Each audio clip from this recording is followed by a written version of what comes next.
Hello everybody, welcome back to English Champion. On this episode, I've got another teaching analysis for you. If you remember from last week's episode, I talked about an article from a fellow English professor where she was laying out a really good argument in her article, and I just thought she didn't go far enough. She didn't explain it quite enough from a teaching standpoint to really prove the point she was making. And so that episode was about me kind of supplementing her original argument and showing how we would actually teach that in a classroom. And that was about writing. This episode is about how to teach literature. And this time not at the college level. This is based on a couple articles and videos I saw from, I think he's a middle school teacher. And again, the last article, I thought that professor was definitely on the right track. She just needed to enhance some of her points a little bit. In this case, this teacher is sort of on the right track, but there's also a lot of problems with how he's teaching this piece of literature. And so what I'm going to do is I'm going to try to offer him some advice. If he happens to see this out there, I hope he takes it, even though I'm going to be critical, I hope he takes it as somewhat helpful, because I've been doing this a very long time. And it's amazing how many times I see teachers doing activities with students that I think that's just not going to work. I don't know why you'd even do that. Or they're doing activities that are pretty good, but they're just way more complicated and make the learning process, and in this case the reading process, just way more difficult than it needs to be. We're actually taking the fun out of, in this case, literature, because we're trying to come up with these activities and these engaging techniques and whatever else people are doing. Okay, and so I'm gonna actually look at the same piece that he looked at for his students, and I'm going to do this in the way that I would teach this. Okay, now this worked out pretty well because the story that he used as his class text was A Sound of Thunder by Ray Bradbury. Now that is a story that if I have ever read it, I don't remember it, but I've read plenty of Bradbury. I've got my vintage Bradbury short stories here. I've got my, of course, copy of Fahrenheit 451. I read Illustrated Man when I was, I don't know what grade. I did a book report on the Martian Chronicles in 8th grade. So I'm familiar with Ray Bradbury. I know his work, but this is a piece, for whatever reason, it just, I'd never come across it before. So I thought, this is great.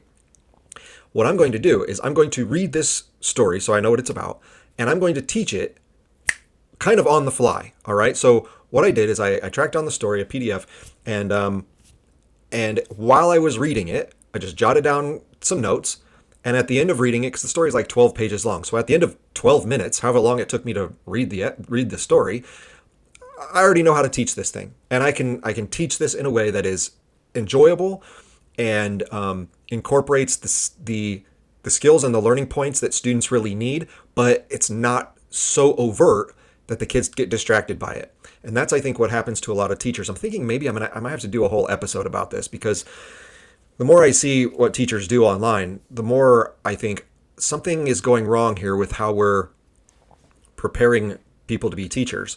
It seems like we're so kind of not obsessed, but like we feel so attached to these learning outcomes and these standards and these skills, and we're forgetting, hey, it's not about the skills. It's about the story. Teach the story. That's way more interesting. The kids will get the skills along the way if you teach it properly. But if all you're doing is focusing on skills or thinking, oh, I have to teach standard 4.2C this week, like, you're completely missing the point of education, especially for these younger students. Once you get to high school, you can be a little more,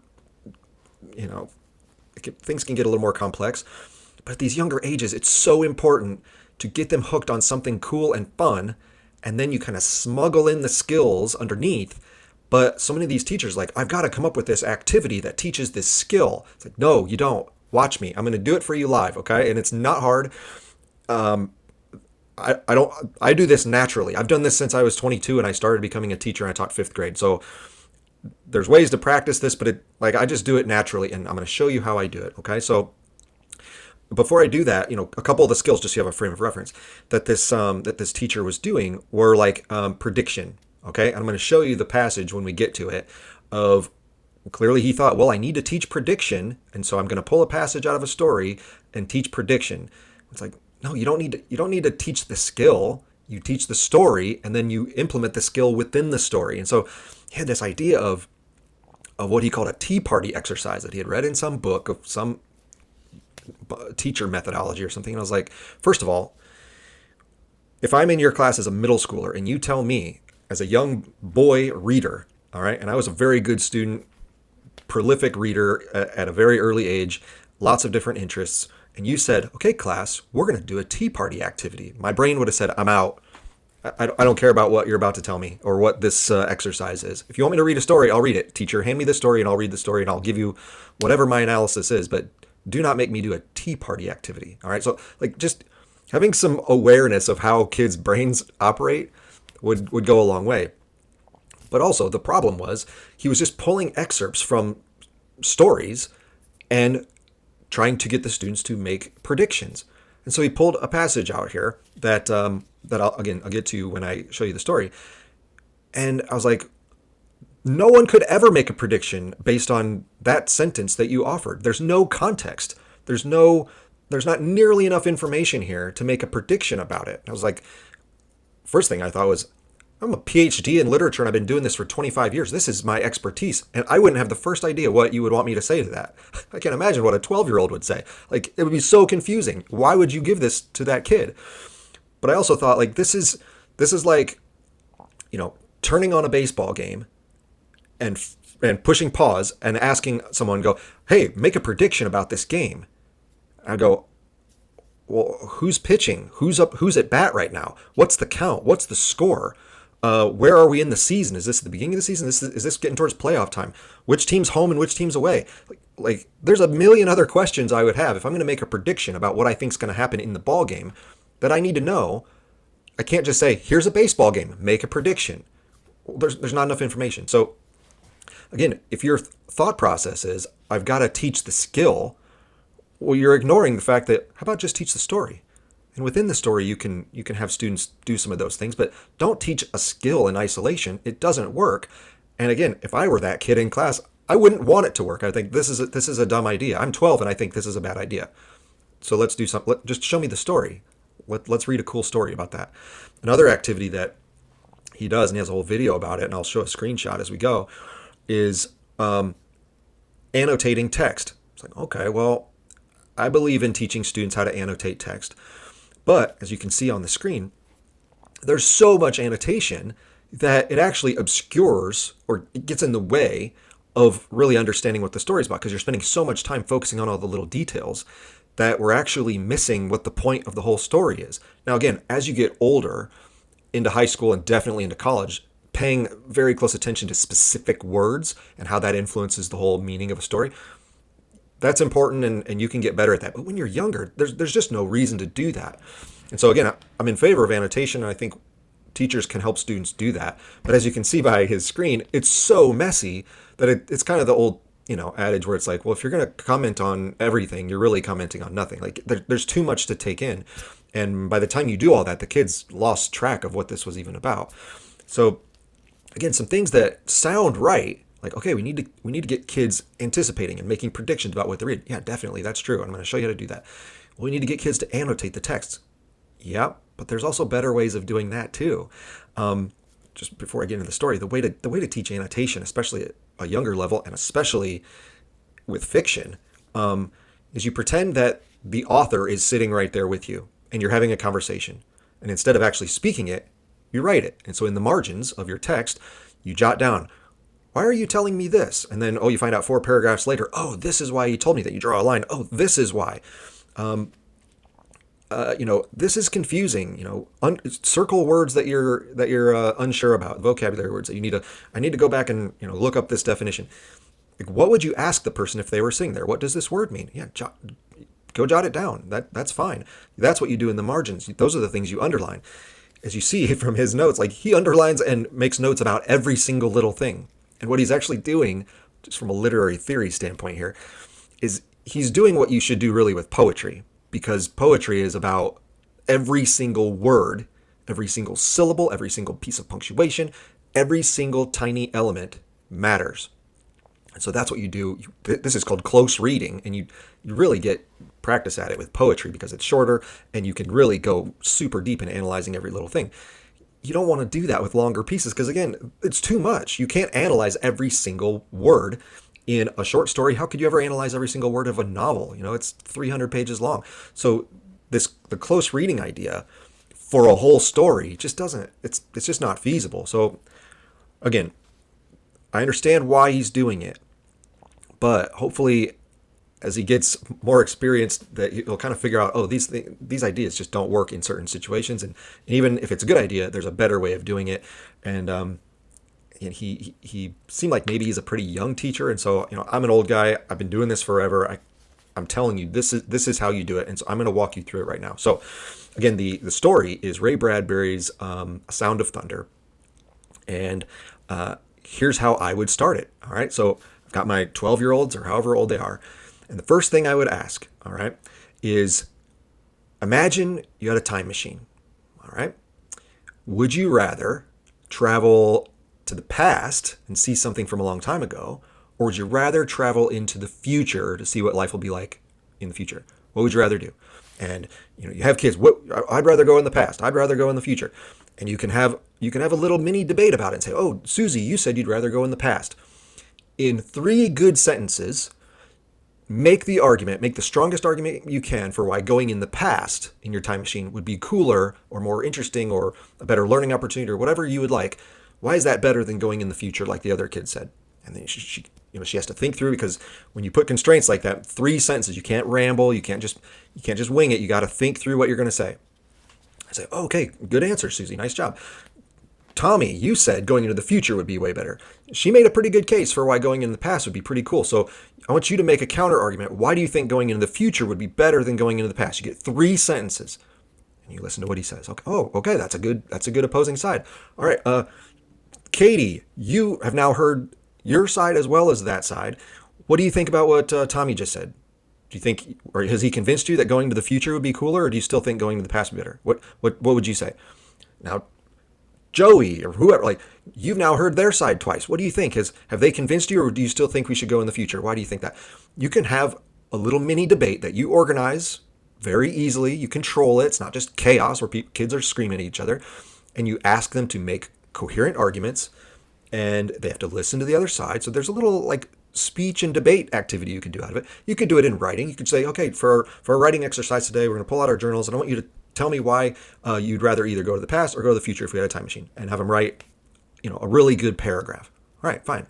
So now you're getting the kids thinking, and you're building kind of the anticipation of, well, what are we going to work on today? And you say, okay, so today what we're going to do is we're going to read a time travel story.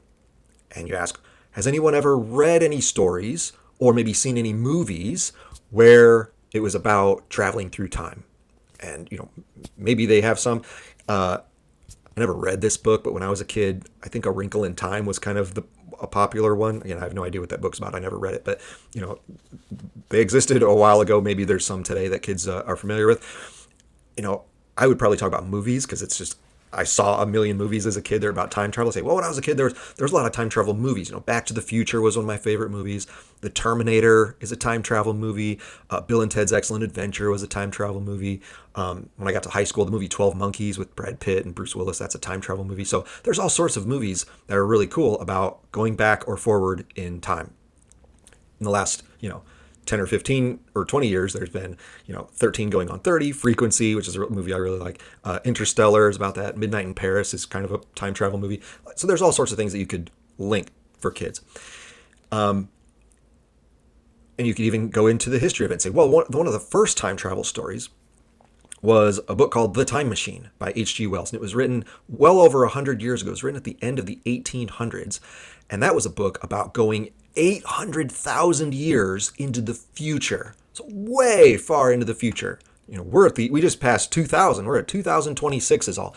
That story is about 800,000. And by then, humans have evolved to be 2 different types of people by then. It's so far in the future. The kids are, oh, cool, okay. You say, today, though, we're going to read a story about going into the past, really far into the past. So before we look at our story, what are some things, based on some of the ones you've read or some of the movies you've seen, where there's some things that they all have in common? Like, what are some things that tend to show up whenever we read or watch time travel stories? And you can brainstorm it. maybe if they're stuck a little bit, you can kind of, lead them there and give them some answers. It's okay to, if this is all brand new to them, it's okay to just go ahead and give them the answer. So, you might say, well, a lot of times in those kinds of stories, there's an inventor. Sometimes he's, a real scientist. Sometimes he's kind of a dangerous guy, like he's the bad guy of the story, and he invented this thing for, this time machine for evil purposes. But there's usually some sort of an inventor behind this new technology. There's usually some type of machine. I don't know of many stories where things just automatically, you just close your eyes and you disappear or something. Like a lot of them have a machine, like H.G. Wells' story, The Time Machine. In Back to the Future, it's a car. In Bill and Ted's Excellent Adventure, it's a phone booth. Like there's usually a place you go and you get into it, like it's a box of some kind, and then you can magically travel.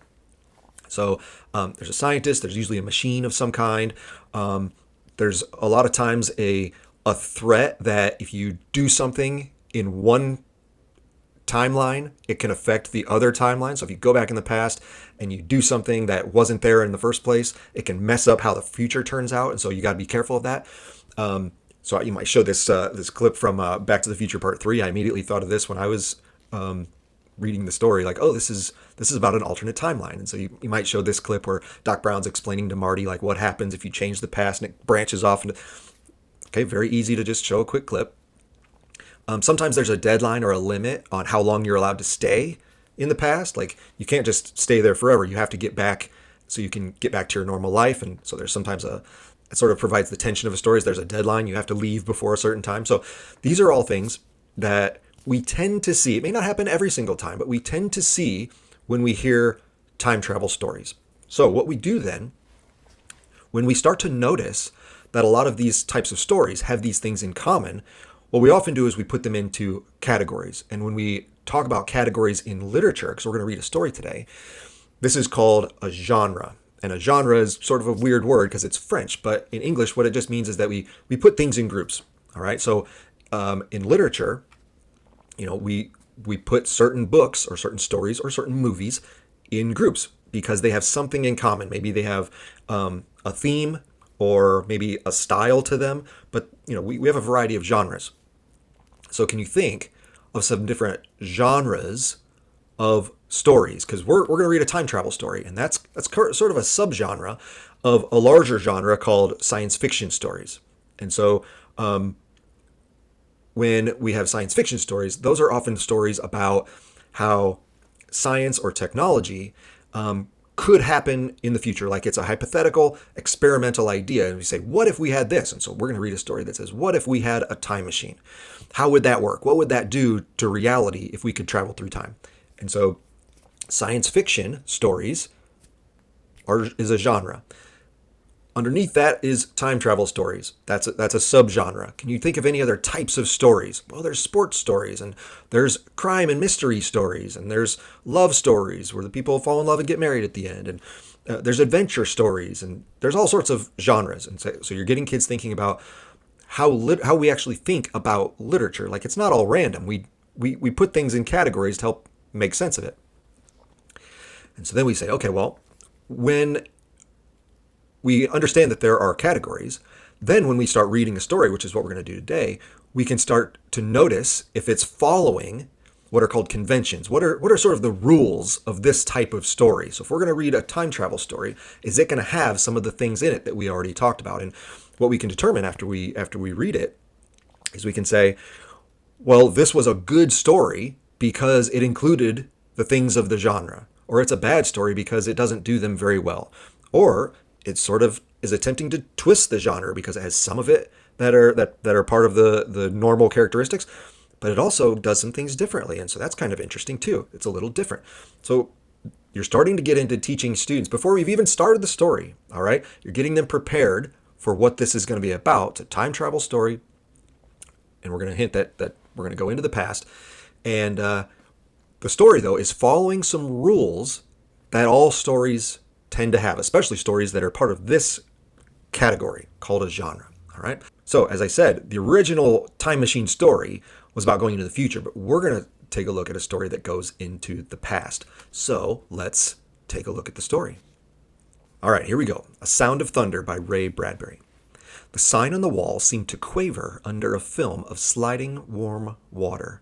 Eccles felt his eyelids blink over his stare, and the sign burned in this momentary darkness.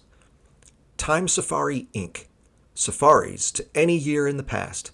You name the animal, we take you there, and you shoot it. All right, so right out of the gate, we get a business of some kind. When we hear Time Safari Inc., that Inc. means incorporated, and that means it's a business. So what we have here is a business that will take you on a trip to any year in the past. So here's the time travel part of it, and it's to go hunting. And so you get to go hunt whatever kind of animal you want. Now, there's a word here that's kind of an interesting word, and we wonder why Ray Bradbury chose it. He said in the very first line, the sign on the wall seemed to quaver. Now, the word quaver there, he's not actually using that correctly. The word quaver tends to have to do with sound. When your voice quavers, it sort of has a trembling in it. It's a little shaky because you're nervous or you're scared or you're uneasy in some way. Here, though, he's using it visually because the character is seeing the sign on the wall. And so if we're going to take that idea of trembling or shaking, we're going to apply it to how he's seeing it. So it's unclear whether Bradbury is sort of using that word as a mistake. He meant something else, or if he's just slightly tweaking the meaning of that word because he just wanted to really illustrate that trembling, shaking, off-balance sound. Shakespeare used to do this a lot too, where he would either invent words right out, or he would take a word that people already knew, and he would slightly change it to make people go, wait a second, you're using that word differently. Oh, that's interesting. I never thought of it that way. And now that word gets used in a different way. And so, again, we don't know if Bradbury's doing this intentionally or if this was an accident, but we can still understand the meaning of it. And so now when we hear the word quaver, even though the original definition is about sound and voice, we can also use it in a visual sense as well. All right, so again, this character is at this place of business, and apparently this place takes you on a safari. And you might know that a safari is sort of an adventure where you go and you get to look at animals, you get to be out in nature. A lot of times these happen in Africa, but they can happen elsewhere too, because that's where all the biggest, coolest animals are, and there's lots of open space. But that's what a safari is, in case you weren't sure. So again, this is a character who's about to go on a hunt, and he can travel wherever he wants throughout time. So let's see where he goes. Warm phlegm gathered in Eccles' throat. Phlegm, that's that gross, stuff you get stuck in your throat. He swallowed and pushed it down. The muscles around his mouth formed a smile as he put his hand slowly out upon the air, and in that hand waved a check for $10,000 to the man behind the desk. So that's how much it costs to go on this adventure, $10,000. Does this safari guarantee I come back alive? That's an interesting question. Like, he knows this might be dangerous, all right? He's traveling through time, and there's, going to be animals and hunting, and so maybe he's already a little bit nervous. So the guy behind the counter says, "We guarantee nothing," said the official, "except the dinosaurs." Oh, okay, so apparently he's going to go back in time to see the dinosaurs, so that's how far he's going back. He turned. "This is Mr. Travis, your safari guide in the past. He'll tell you what and where to shoot. If he says no shooting, no shooting. If you disobey instructions, there's a stiff penalty of another $10,000 plus possible government action on your return." All right, so whenever an author, or we see it in a movie, gives a warning, what do we think might happen? All right, why would a character offer a warning to another character? Well, hopefully the kids go, well, because there's something dangerous. And chances are, in the story, someone's going to do something that probably breaks the rules. So if there's no rules to follow, or if it doesn't matter that people break the rules, then you wouldn't need to mention the rules in the first place. The fact that Bradbury writes for us that there are some specific rules to follow, and if you don't follow them, you're going to be in big trouble, probably is a hint for us that someone's going to break the rules. All right? I'm going to show you another example of this here in a minute. Just as a little side note, this next sentence that I'm putting on the screen for you is the sentence that I told you about, where he just pulled this out and showed it to students to make a prediction about. As you can see from this confusing sentence, there's no way you would ever guess what this story is about if all you got was this sentence. All right. But when we read it in context, now that we've started explaining all this and we've gone through some of the evolution of time travel ideas and We've already set the stage here that he's at this place, that this is what their business is. Now this sentence makes a lot more sense. So Bradbury keeps writing, Eccles glanced across the vast office at a mass and tangle, a snaking and humming of wires and steel boxes, at an aurora that flickered now orange, now silver, now blue. There was a sound like a giant bonfire burning all of time, all the years and all the parchment calendars, all the hours piled high and set aflame. All right, so if you just pulled that first sentence out of context, you wouldn't know what any of that is. Many of the students might not even know what some of these words mean, like aurora, for example, all right? But now that we know, because we discussed some of the conventions of time travel stories, that, well, there's usually a machine of some kind. So when we start hearing descriptions like wires and steel boxes and things, and there's lights flickering, well, maybe this is the time machine. So again, now I've built the context because we've talked about what time travel stories tend to have in them. And now it's not a difficult leap to go, oh, I bet that maybe he's referencing the time machine there. So again, we might need to build some vocab, like aurora is sort of a glowing light, but we can also kind of pick that up because it's flickering orange and silver and blue. So the lights are kind of flashing, and it's almost like there's a bonfire. So we could have students kind of describe what they think this might look like. Like, is there fire? Is there actual fire going on? Is there just so many lights that it looks like there's flames dancing? What do you think this looks like? Maybe you can draw a picture of it or something. But again, putting it in the context now of where we are in the story, it's not so difficult to go, oh, this is probably about the time machine. A touch of the hand and this burning would, on the instant, beautifully reverse itself. Eccles remembered the wording in the advertisements to the letter. Out of chars and ashes, out of dust and coals, like golden salamanders, the old years, the green years might leap. Roses sweeten the air, white hair turn Irish black, wrinkles vanish. Everything fly back to seed, flee death, rush down to their beginnings, suns rise in western skies and set in glorious easts, moons eat themselves opposite to the custom, all and everything cupping one in another like Chinese boxes, rabbits into hats, all and everything returning to the fresh death, the seed death, the green death, to the time before the beginning. A touch of a hand might do it, the merest touch of a hand. All right, so as young readers, I can understand why you might be a little confused by that. There's a lot of description there. But we just said, well, the previous paragraph might be about the time machine. Well, and if we know that he's going to go in the past, because we mentioned he's going to go see some dinosaurs, what we might be able to tell here is that he's describing what the time machine will do for us. It will take us backwards. And so everything that we see gets reversed. And it's going to keep getting reversed over and over again as the years go by. So now that we know what all this generally means, can you see some examples? What phrases and details do you see here that are examples of things going backwards? Can you see anything? Oh, white hair turning black again. Yeah, when you're old, you have white hair, but if it goes backwards, now you have, your normal colored hair again. Maybe it's dark hair. Wrinkles go away. Yeah, when you're old, you have wrinkles, but when you're young, when you go backwards, those wrinkles go away. Here's a good one. In what direction does the sun come up each morning? Does anybody know? Well, if kids don't know, we can tell them the science of it. Well, the sun comes up in the east and it sets in the west. But what does the text say? Suns rise in western skies and set in glorious easts. Okay, so there's another example of him describing how things are going to go backwards. Normally the sun comes up in the east, goes down in the west. But when things go backwards, it's going to seem like it comes up in the west and goes down in the east. We're going to go backwards in time. Things are turning green. When plants get old, they turn brown, they get all dried out. But if we go backwards, then they turn green again. So that's why we see green examples so much. Rabbits into hats. When we see a magic trick, the rabbit comes out of the hat. But now we're going backwards, so the rabbit goes into the hat. So there's all sorts of descriptions here about going backwards.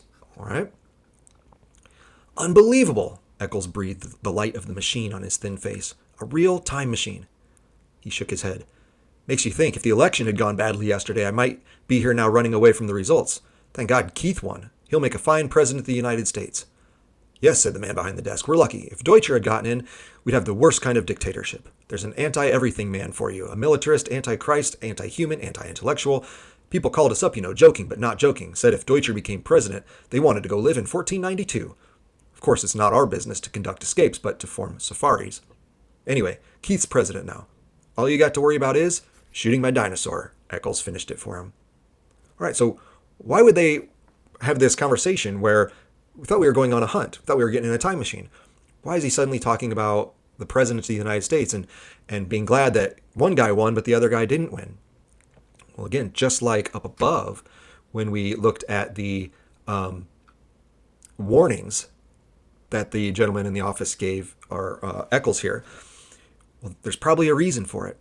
And maybe Bradbury is telling this because this is going to play a role in the story later on.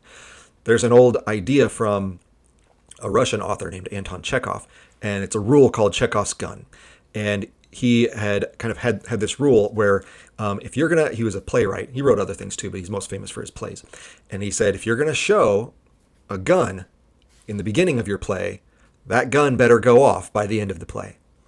So what he was saying was, if you're going to tell me some detail, then that detail better matter at some point eventually in this story. So just like the gun, if you're going to have a gun in a story, well, if no one's ever going to fire that gun, then you didn't need it in the story. Take it out. Same thing here. If this idea of breaking rules or of some other guy being president didn't actually matter to this story, then there wouldn't be a reason Bradbury would put it in. So let's keep track as we keep reading if there's going to be any rules broken or if these politicians come back to play a role in this story. All right, so Eccles is very excited about getting in the time machine and going and hunting dinosaurs. All right. Tyrannosaurus Rex, the tyrant lizard, the most incredible monster in history. Sign this release. Anything happens to you, we're not responsible. Those dinosaurs are hungry. Eccles flushed angrily. You're trying to scare me? Frankly, yes. We don't want anyone who will panic at the first shot. 6 safari leaders were killed last year, and a dozen hunters. We're here to give you the severest thrill a real hunter ever asked for, traveling you back 60 million years to bag the biggest game in all of time.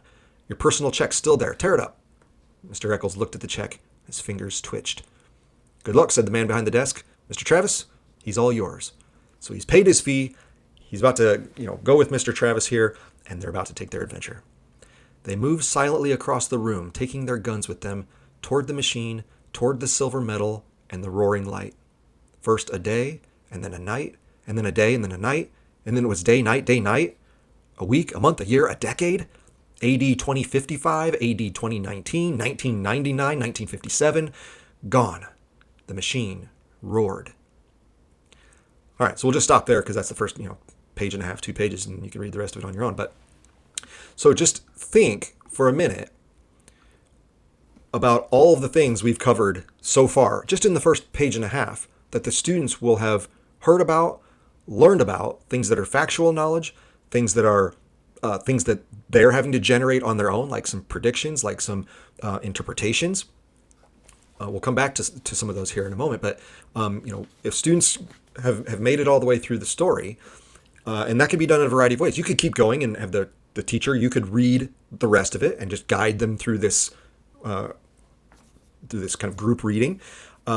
If students are comfortable, or if you're comfortable having them do it, maybe you could say, okay, I read the first 2 pages. Now let's go around and have some others. Now you students read it. Okay. Tommy, you read, the next paragraph, and Susie, you read the next paragraph. Like, you could have students read if you want to do that, or you could stop right there and say, okay, he's in the time machine. They've taken off. The calendar is warring backwards, and they're going way back into the past. Let's close our paper or our text, and your job tonight is to go home and read the rest of it. I guarantee you, when you've explained all the things that I've explained to students, they would go, oh, let's just keep reading right now. They'll want to keep reading. All right. But if you focus on all the boring skills, like, they're probably not going to be as interested in continuing on. So, there's a variety of ways of continuing this, for the rest of the story. But the way I've been doing it is the easiest way, and it's the way to get kids excited about it. So notice all the things we've been doing. We've been working from context clues that aren't explicitly stated in the text, but I've kind of prompted them. I've given them some information, some background knowledge they might need to know. I've guided them on discovering some of those themselves. It's based on the structure of literary genre, of storytelling, beats of stories. Like, we've been working through this without the kids even realizing it. All right. Why? Because I focused on the story, not the skills. The skills get embedded within the instruction. All right. So when you finish the story, all right. So now how can you follow up with this? Well, you might say, at the beginning, before we started reading, we were discussing how science fiction and time travel stories are very imaginative about different worlds or different time periods, or how things could be in the future. But these stories also usually have another message. What the author is often doing, even though he's writing about different places and times, he's often saying, this is also about now and here. So let's think through this. We just had a story where we had a character who changed the course of history by doing the tiniest little action. How do you think that's relevant for us today? How could we take that story idea and apply it to our own lives? All right. So there's a leading question that could extend the thought process after reading the story. Could also say, so even though time machines don't exist yet and going backwards into the past is probably impossible, how does this fit for us today? What does it say about how we interact with nature and other human beings and the consequences of our actions? So now we're starting to get to bigger meanings of the stories. Well, what's the moral of this story? What does it tell us about how we should be acting and what our influence on the world is? So that could prompt another question. What do you think about our influence on the planet? After all, if we destroy things in nature, which is what happens in the story, where he goes off the path and steps on the butterfly and gets mud and grass on him, and that ends up changing things. Well, is it possible that if we interact with nature in ways that aren't appropriate, do we also ruin the environment? On the other hand, we have to use resources in order to feed people and to build cities and all that. So how do we make decisions regarding how we interact with the world? Like, what's the balance?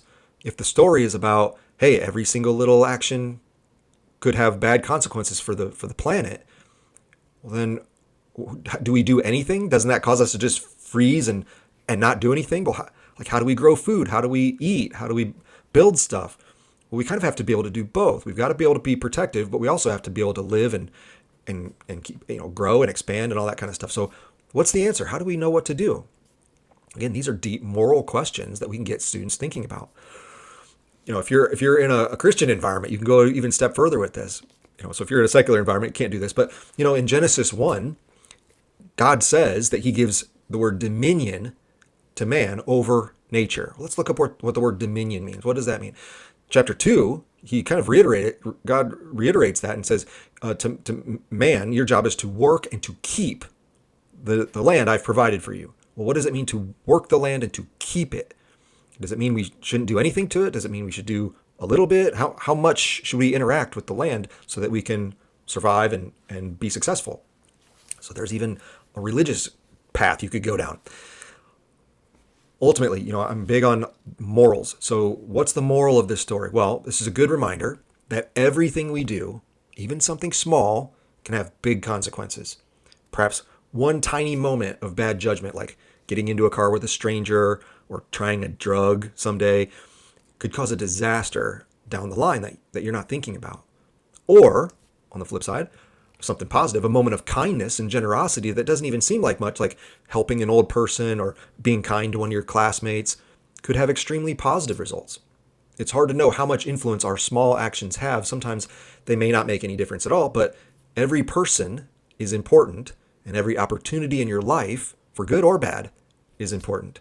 So we have to make really good decisions as often as possible. All right, so that's an important lesson we need to teach kids. And if they haven't figured that out themselves, you might, if you ask them, maybe they would come up with that. But even if they can't come up with it, tell them. Give them the answer. It's okay to be direct. Sometimes they'll figure it out. Sometimes if they can't, just tell them. And then you can go back over the story and they go, oh, okay, I see how the small actions cause the big problem. And yeah, I got to be more aware of the little things I do in my life too. They'll come to it, but sometimes you just have to be more overt about it. Some literary things, there's a bit of an irony here. And in literature, irony is an important part of reading, being able to catch it. Travis is careful about only killing things that were already going to die anyway during the safari, but then he ends up shooting Eccles at the end. So that wouldn't have happened in the original reality. So isn't it likely that now Eccles' death will have eternal consequences? Again, the whole point was the rules are, we're not going to mess with the past. We're going to only do things that would have happened anyway. Well, in the present, Eccles wouldn't have gotten shot. He wouldn't have died like this. So just like they were careful with the dinosaurs or any time in the past, isn't Travis now not being careful by shooting Eccles? Because that could potentially change the future in dramatic ways. And so the irony is, well, the rule that we were following before now suddenly at the end gets flipped. And now, does that not matter? Like, so what's the real rule to follow here? There's also a bit of a paradox here too, where kind of like irony, like there seems to be two opposite things happening at the same time. So they have a time machine. So couldn't they just wait till tomorrow and then go back in time to today and either not let Eccles on the trip at all, or just watch him way more closely so that he doesn't go off the path and step on the butterfly and cause all the problems? So the claim of the story is that every little thing matters, but doesn't having a time machine that could fix any problem that might come up actually mean that things don't really matter? Because what's the difference? If I can go if later on I can just go back in time and fix it, then does what I do now actually matter? So you can get into kind of the confusing elements here of the brain busting, ideas of time travel, but these are also literary components. This is what literature reveals to us, is that sometimes an author is making a point, and sometimes the way to make that point is to show its opposite, or the way to show how complicated something is by saying, here's what the right answer is. But then the opposite could also be the right answer. So it's like, well, those two things don't seem to go together. So how does that work? What are we supposed to think about that? So those are all like follow-up things that you could do upon reading the story, finishing reading the story. And, you can go back the next day and go back over sections. You could have students, as they're reading, put a big star by their favorite passage. Maybe it's something that had to do with, this was the most scary part of the story. This was the most, this character I really liked. This is where he was most interesting, or this was the funniest piece of dialogue, or like whatever kids like. Just have them mark it, and then you can discuss it the next day, and we can learn from each other of, well, what catches our eye when we're reading? What stands out to us? Why does that trigger some sort of emotional reaction that I noticed it and I really liked it, or it made me feel really angry or scared or whatever? These are all things you can share. Those would all go towards some of that annotation stuff. Just extension ideas. Okay, so now that we've read the story, we're in English class, but are there ways we could talk about this outside of just English? Well, you could discuss, if you're brave enough, to go through some of the theories of time. Einstein's relativity, how gravity and speed affect time, experiments with astronauts aging more slowly. I'm no physicist, obviously. I'm just a dopey English teacher. But I know enough about this from watching enough movies and reading enough books that, well, time travel into the future could actually be possible because of the way that gravity and time can get bent, and you can kind of jump ahead. Going backwards is trickier because we've already experienced it. So how can you go back to something that's already been experienced? And we know that this sort of already happens because when, as I said, astronauts tend to age more slowly the farther you are away from the gravitational source and the speed they're going. So kind of in a roundabout way, they are sort of time traveling. They, when they come back to Earth, people have actually aged faster than they have. So people are older than when they had left. And so that is a tiny form of time travel. So if you extrapolated that into across space and black holes and all this stuff, okay, maybe it is possible. If you're going fast enough and there's enough gravity to pull you forward, then maybe you could jump to another time. So you could make this a science lesson out of this story. You could have students write their own time travel story where they have to use the conventions discussed in class, or where they have to use most of the conventions, but they also have to change some of them. Groundhog Day is it's sort of a time travel story, except he just goes to the same day every time. The movie Arrival is a bit of that, where you can kind of see the future a little bit. Edge of Tomorrow with Tom Cruise, that's a time travel movie where, again, kind of like Groundhog Day, he keeps going back to the exact same spot. And so this idea of, well, we're going to borrow some of the conventions, but I want you to change them. I want you to come up with something new and interesting. And T.S. Eliot talked about how this is what art is. It's the struggle between tradition, the conventions, the way we always do things, and individual talent, or, imagination, the things you can come up with on your own. So you could make this a creative writing exercise. Okay, you write your own time travel story now. You could make this kind of a literature, but also history lesson. Bradbury was the source. The butterfly actually became a term called the butterfly effect. And so one thing, just as a little caveat here, all this stuff that I'm talking about, I didn't look up anything, okay? All I did, like I said, I read the story, took me, 12, 15 minutes, and I have all of this in my head already, okay? The only thing I had to look up to even talk about this was when I got to the end and I saw the butterfly thing, I go, oh, this is the butterfly effect, okay. I didn't know if that idea had already been around, if some other person had invented it and Bradbury just inserted it into story form, or if Bradbury thought of it and then someone else used it to come up with that term. And so I just Wikipedia'd that term, butterfly effect, and I discovered that actually Bradbury's idea was first, and then 20 years later, another scientist came up with the idea, or the naming of it, to call it the butterfly effect. So what's interesting about that, and this is common almost universally, this is what always happens, is that artists, in our case here, authors, almost always precede scientists. Authors and creative people come up with ideas that then get built or invented by science people. And so we think, oh, well, the scientists came up with these pieces of technology. Almost always, that piece of technology appeared in some story a long time ago. Whether it's, AI, computers, whatever, social media stuff, these things have all been written about before. So this is a really important point that you can drive home with students from a history teaching standpoint, that, the things we have today, and we think, oh, it's the scientists, they're the innovators, they're the ones that are changing the world. Yeah, what people don't often understand or realize is some artist, usually an author, came up with that idea decades or even hundreds of years ago. It's only now they got around to actually building it. So the artists are the real creative ones. They're the ones who thought of these things first. So what you could have them do is, find another story that predicted certain technologies or discoveries long before the scientists and inventors actually brought them to reality. So just a couple examples. The Machine Stops by E.M. Forrester, great story.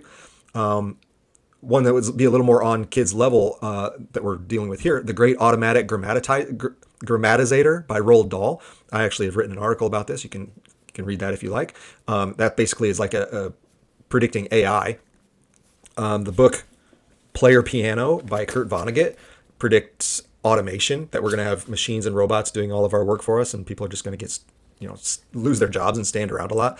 And I talk about that book in a chapter in my own book. So I've researched and written about that. So those are just a couple of examples that you could share with students, where you point them in the direction of some other story and go, okay, we read a story about time travel, and so far no one's created a real time machine yet, but lots of things that we see in our current lives, they were actually thought of a long time ago. Again, AI, computers, smartphones, visual communication, instead of just talking on the telephone, like being able to speak to someone while you see them.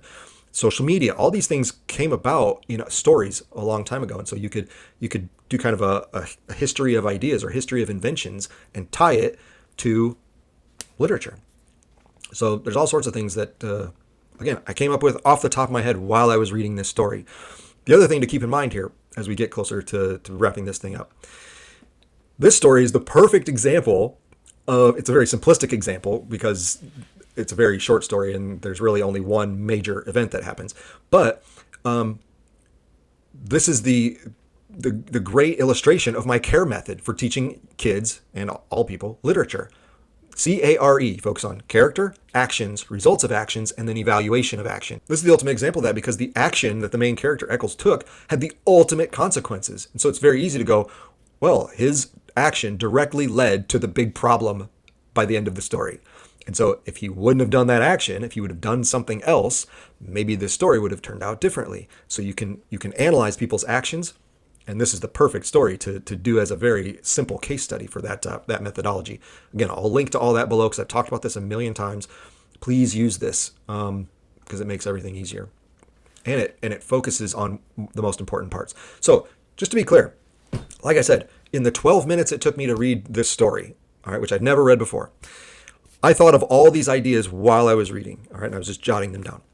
So what did I do actually? Well, I created engagement, which that's the buzzword, like, oh, you got to get kids engaged.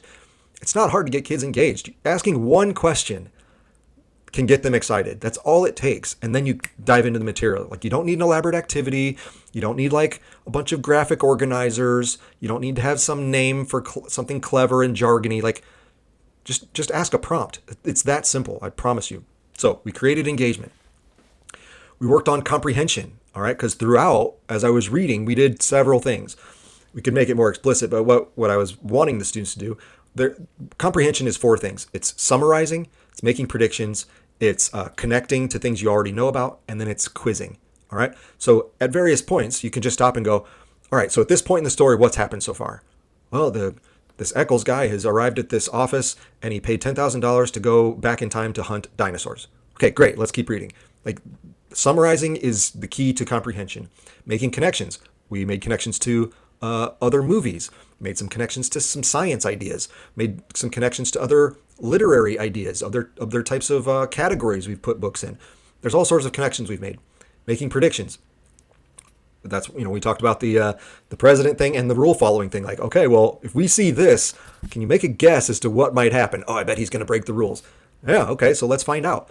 So making predictions and then quizzing yourself. You can stop at various points and go, okay, we're finished page 1. I want you to imagine tomorrow I might have a quiz on this story. So what would be a good quiz question that you might see tomorrow during class? And they go, what kind of animal does Eccles want to hunt? On dinosaurs. Okay, like all those little reminders of what the story is about. That's comprehension. All right, teaching comprehension. Everyone gets all, again, jargony and thinking they have to have the neatest scientific ideas. And it's like, it's those 4 things. That's the science. Okay, that's been the science for 50 years. Summarizing, it's making predictions, it's making connections, and it's quizzing yourself. Those 4, or the teacher quizzing you. It's 4 things. Do that, comprehension takes care of itself. What else did we learn? In 2 pages, less than 2 pages, what else did we learn? Well, we learned about genres and examples of literary conventions. We learned some literary terminology. We learned some vocabulary words like aurora. We referenced Shakespeare, referenced T.S. Eliot, we referenced Chekhov, and we referenced H.G. Wells. So like, even if kids forget those things, they've at least heard them. And so when I mention Shakespeare again later, or I mention Chekhov again later, or whoever, they go, oh, you told me about that guy from that other story. Oh yeah, he's the one who said, if you're going to show me something in the beginning, you better use it later in the story, right? Yeah, exactly. Okay. Yeah, you drop the breadcrumbs and they'll pick them up eventually. So don't think, oh, I can't ever talk about Shakespeare. I can't reference Chekhov to a group of 6th graders. Sure you can. I did, and it's something they will remember, I promise you. I talked about Einsteinian physics. I connected artistic creation to scientific discovery. How, it usually goes art to science, not science first. It's usually the art comes first. If you want, I brought in theology and God's intention for creation, if that's, a path you wanted to go down. Maybe we did some creative writing of our own. Like, we did all of that in a span of 2 pages, or by reading one story that would take, whatever, an hour of class time. We accomplished all of that. And none of it did I say, okay, we're going to do a tea party activity now, or we're going to do annotations. No, I said, let's dive into this story. It's going to be pretty fun. Let's check out this time travel character. Yeah, teach the story. The skills are built underneath it, but the story comes first.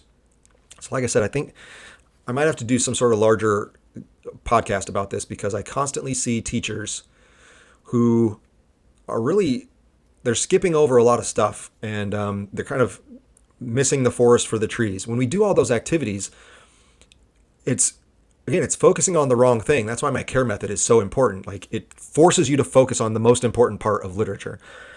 But then you got to be able to think of all these other things while you're teaching it. Again, I didn't go look up anything. I didn't have Claude write me a lesson plan. I didn't ask Claude for what are some engaging ideas I could use for teaching this Bradbury story. I didn't have to go read some book by an educational theorist on, cognitive load theory or whatever. Like, this is all basic, normal, easy stuff. All right. If you think like a 12-year-old thinks, all right, that's the first thing a teacher has to do is like, what will a 12-year-old find cool? What would they find interesting? How could I connect something a 12-year-old knows about with this new thing? How would that work? If I were 12 years old sitting in a class, what would I want to do? That's where you have to start. And then, again, your brain has to think like this. You have to think outward. And mine always has.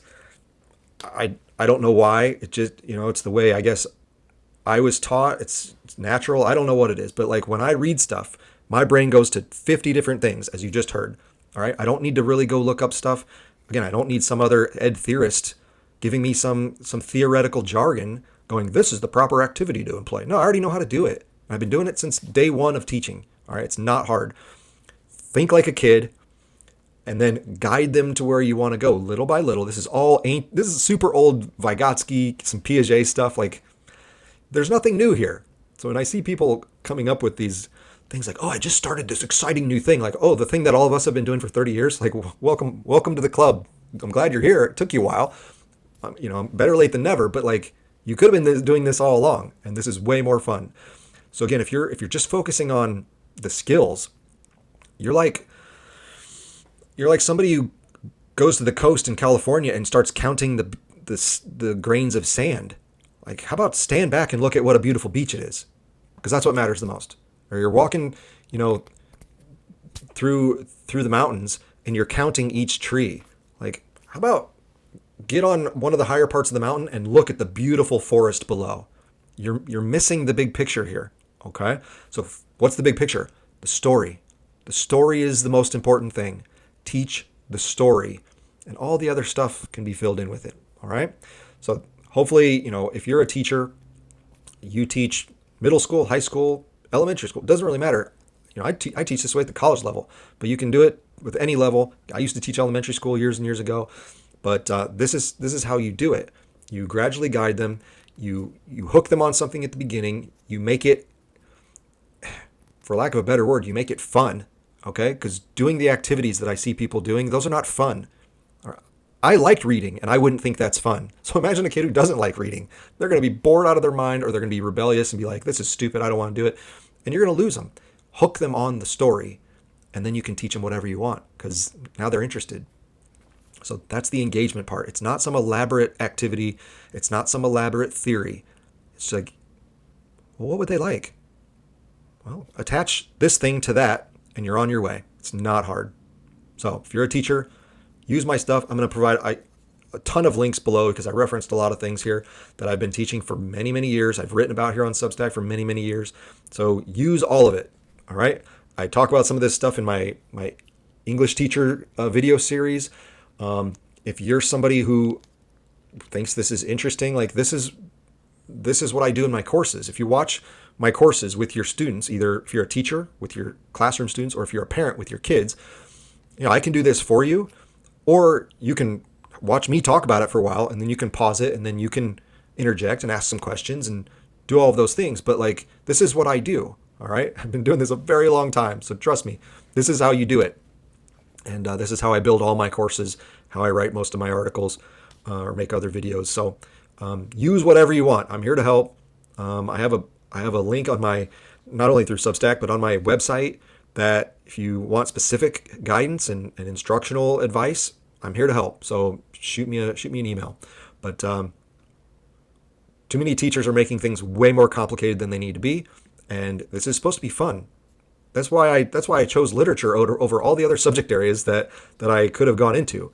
Is literature is the most fun, and too many people are making it not fun. So this is how you make it fun. I promise it'll work. I've been doing it for forever.